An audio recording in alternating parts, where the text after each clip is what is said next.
Hello everyone! Magandang hapon. Ayan, si Wailaw, nandito na tayo sa gulayan. Itutour ko kayo dito. Ayan, nung nakaraang linggo po, ito yung ating isinabog. Ngayon ay malalaki na. Ayan. Tignan mo naman. Oh, 'di ba? Oh. Bukas na ako kukuha niyan kasi nagkuha po ako nung nakaraang araw. Nung linggo. Ayan, kumuha po ako nung linggo, nilagay ko sa rep dahil nga may bisita po nung nakaraan. Ayan o, ginulay ko na po yun. Ayan o, diba? Mga pinagtanggalan. Ayan. Ayan ang ating gulayan. O, diba? Ayan. Tour ko kayo dito. Ayan ang ating dragon fruit. Meron tayong dragon fruit. Ayan ang ating dragon fruit. Ang laki oh. O diba? Ayan ang mga bagong tanim na gulay. Ayan na po ang ating mga bagong tanim. O diba? Magsasawa tayo ng kain yan. Ito yung ating cabbage. Tamo, pag walang takip, pag walang kulambo, tignan nyo, kinakain na agad ng uod. Ayan, kaya ganyan. Naku, makikita nyo pag nag-harvest ako ng gulay, naka gloves kasi takot ako sa uod, promise. Napapatakbo yung mga kasama ko sa bahay pag humiyaw ako eh. Ito yung masarap din tong gulay, masarap po ito sa bawo sa manok. Ayan. Ayan, mamaya pitasin natin yung iba kasi may hinog na naman, so pipitasin natin. Ito na, ayan yung pechay bagyo. Ayan, iikom na yan pag ito, tingnan mo, malapit na yan umikom. Alam nyo po, sa dami ng sinabog, ayan yung chebis, sa dami ng sinabog, hindi na magkasya sila. Ayan, hindi sila magkasya. Ito yung bagong tanim, diba? Kasi nagtanim yan, anak ni Lola.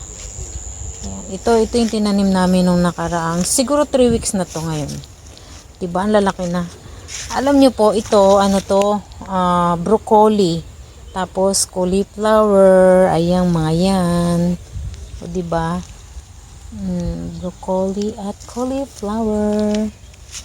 At ito yung ating broccoli. Ayan, ang ating broccoli. Ayan, ito yung saison. Ayan, yung spinach na pinakamasarap sa lahat. Ayan, ito yung klase din siya ng kulitis.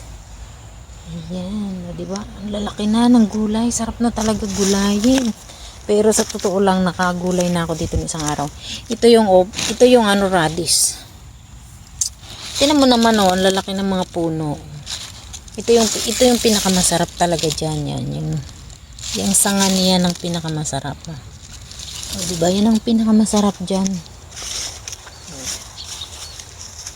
Diba? Kahit saang sulok may tanim.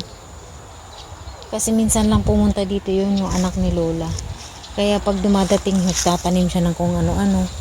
Ayan. Pero ito, mga yan, kami nagtanim yan. 3 weeks ago na nakakaraan yan. Ayan, ang mga ampalayang ligaw. Ayan, madami po yan bunga. Kinuha namin nung Sunday. Pero may bunga pa rin, hindi maubos-ubos. Yung ating talong, kasi winter na, ayan mamamatay na talaga yan. Pero bilib ako kahit na tingnan mo, nagbubunga pa din. Diba? Marami pa rin siyang bunga, ayun ayun pa Hindi, ang dami niyang bunga. Ayan. Swerte. Ayan. Ang palayan, malapit ng anihin. Ang palay, ayan, talbos ng kuto. Ito po, tatanggalin na ulit ito sa Sunday. Sa Saturday o Friday, di ko lang. Ayan. Si pangalawang, yung anak ni Lola ang magtatanim, pero hindi na ako kasama dyan. Kasi nga, alaga ko si Lola. Makakapagod araw-araw magdidilig ka. Buti ngayon winter na, hindi mo na kailangan magdilig araw-araw. O diba? Napakasipag ni ring, upo. Ay, patola. Winter na, namumunga pa. Ayan yung bulok na, oh. Ay, may bunga pa siyang isa. Ayan, diba? Ayan na. Dito may tanim pa din. Ayan, at ang ating kapirasong papaya. Orange. Nakita nyo ang ating orange. O, diba? Isang kulupong. Pipitasin na po natin yan. Ayan, pitas tayo, ha. Diba? Napakadaming bunga. Ito, pitasin natin, oh. Ay, oh my God, may tinik pala. Oh my goodness. Ayan. O, diba? Ito pwede na siya. Tapos, ito. Ayan, orange. Pero yung iba, hindi pa siya pwede hanggat hindi malambot yung balat. Ayan. Ito, tingnan natin. Ito pwede na, oh. Malambot na yung balat niya, eh. Pero ito nga, matigas, oh. Baka pwede na to. Baka pwede na yan. Pitasin natin. Ayan. Yung sa baba. Ito, oh. Pitasin natin. Ayan. May 4 tayong napitas. Ito, tingnan natin kung pwede. Hindi ba? Hindi ba? Ayan. Basta masipag ka lang. Marami tayong makakain sa atin sa Pilipinas, no? Napakalawak ng bakuran, malawak ang mga paligid, puro damo ang tumutubo, walang gulay kasi mga karamihan sa atin mga tamad, no? Sila talaga masisipag. Alam mo, kaliitan na pitak na to ng bakanting lote, kumpleto talaga sila sa kumpleto sila sa gulay. Ayan, ating pitasin. Tomorrow, pitasin natin ito. Ayan, diba? Ang dami na. Oh. Alam nyo po, ito ay hindi ko alam kung ano to siya. Nagtanim kasi, eh. Palagay ko ito is broccoli. Ayan. Ayan, may litos tayo. Oh. Yan ang litos. Ayan, daming litos. Nakapaligid. Tapos spinach yan. Tapos ito cabbage. Ayan ang cabbage ulit, o diba? Napakadaming cabbage. Ayan, dahil tapos ko na kayong itor. Ayan, ang talbos pa ng kamote. Dahil tapos ko na kayong itor. Ayan. Uwian na tayo. At magluluto na po si Wailaw. Yung ating lemon mabango, may bulaklak pero wala pang bunga. Pero may nakita akong bunga na isang araw dito, di ko na makita kung nasaan. Ayan, tara, let's go. Uwian na. At may napitas na tayong orange. Ayan, 4 na piraso ito. Nasa kamay ko lang. Let's go. Uwian na. O, diba? Salita ako ng salita doon sa may gulayan. May bisita pala ako dito sa bahay na dumating. Ayan, ang daming dala. Isda. Ayan, magsasawa na naman ako sa isda. Talaga, ang dami. Kasi yung panganay na anak ni Lola, merong pang, tawag doon? Yung panghuli ng, ng isda. Po, diba? Magsasawa na naman tayo niya. Ang dami. Ayan, 3 box. Oh, lalaki. Oh my God. Super big na mga hipon. Ayan, ang lalaki. Magsasawa na naman tayo. At ito, ayan, nakita nyo, ang laki ng pusit. Oh my God. Ayan. Mabait yan yung anak ni Lola na panganay. Lalagay ko lang sa tungko.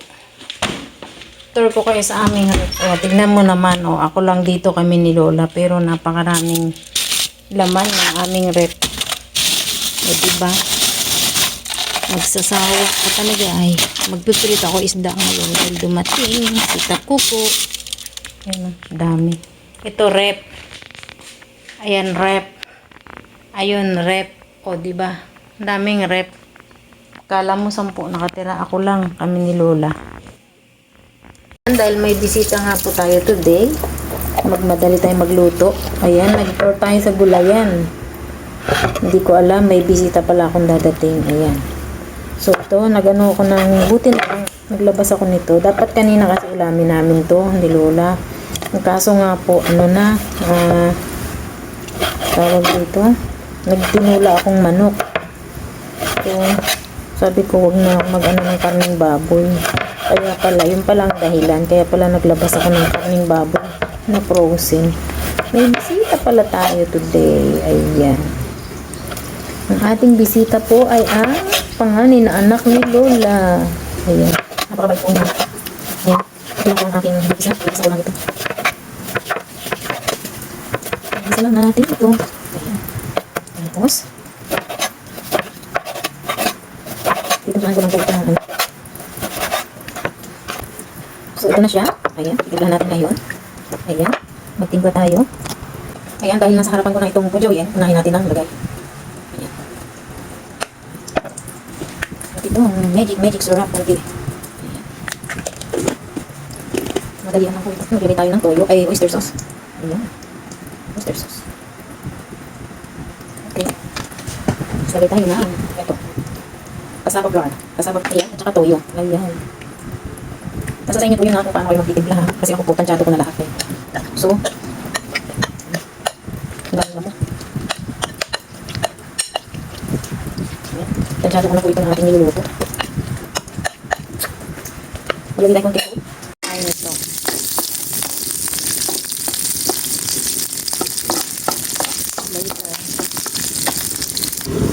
Ayan, tapos na po tayo magluto ng gulay. Ayan, ang bilis, diba? Mabilis ang luto kasi may bisita nga po. Ayan, okay na yan. Hangunin na natin.